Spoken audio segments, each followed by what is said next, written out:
Well, Danny, three good points, but Hungerford made you work for them.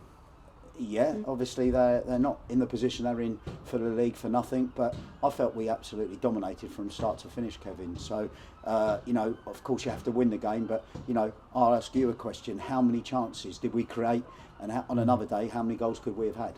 Yeah, it's about sort of keeping your nerve, isn't it? That long spell at 1-1, and you did have some great chances and all that pressure. Of course, yeah, you always worry, but you have to be confident, A, in your players, and B, in what you're trying to do. And how nice for Charlie Lambert to come into the game, score 2 goals. It's his first ever league start. You've got to remember, this is a boy who was playing for Peacehaven in the County League 12 months ago. And, with Charlie Walker and Charlie Kendall both injured, he stepped up, he took his opportunities, and I'm absolutely delighted for him this evening. And with Charlie Lambert, you can just see the appetite there, can't you? He's just in love with it.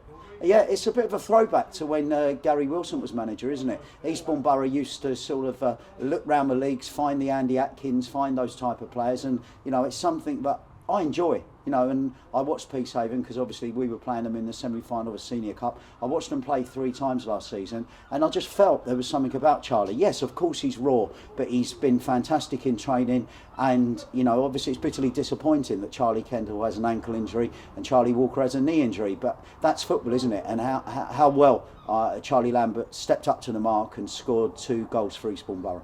I know that technically there's been a fortnight's break from the action, but you'd never really have known it. You were straight back into it. Yeah, credit to Hungerford. I felt that was the same for them too. But, we've played a friendly against Queen's Park Rangers. We played a really competitive in-house game on Tuesday night. So, yeah, it's interesting times, isn't it? You never know how things are going to pan out. But, it's the same for the good part. It's not just Eastbourne Borough missing a couple of weeks. It's not just Hungerford. We're all in the same boat. We're all in it. And, I don't know the other results today, but there may well have been some surprising results as well. But we at this football club just want to focus on what we're doing. It's a fantastic football club. There's a lot of good human beings, lots going on behind the scenes, and I think perhaps we don't realise sometimes the hard work that's put in to get games going ahead at the moment. But we're delighted, and all I've said all along, Eastbourne Borough fans, you're not here. Hopefully you watched it on the streaming. We want to give you a side that's not always going to win. I'm not naive enough to think that, but what I want to give you, and I think you saw it again today, a side that works their socks off for the Eastbourne Borough shirt and our football club. Thanks very much, Danny. Cheers, guys.